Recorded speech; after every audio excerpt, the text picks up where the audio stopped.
Magandang hapon. Ako po si Dayan Sampang mula sa Inquirer.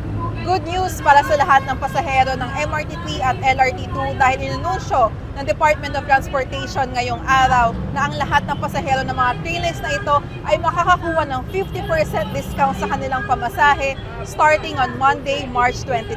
Sabi ng ahensya, pagtalima ito sa direktiba ng Pangulong Marcos na bigyan ng discount ang mga pasahero pagkatapos niyang suspendihin ang mga fare hike sa iba't ibang PUVs na inaprubahan ng LTFRB noong isang araw.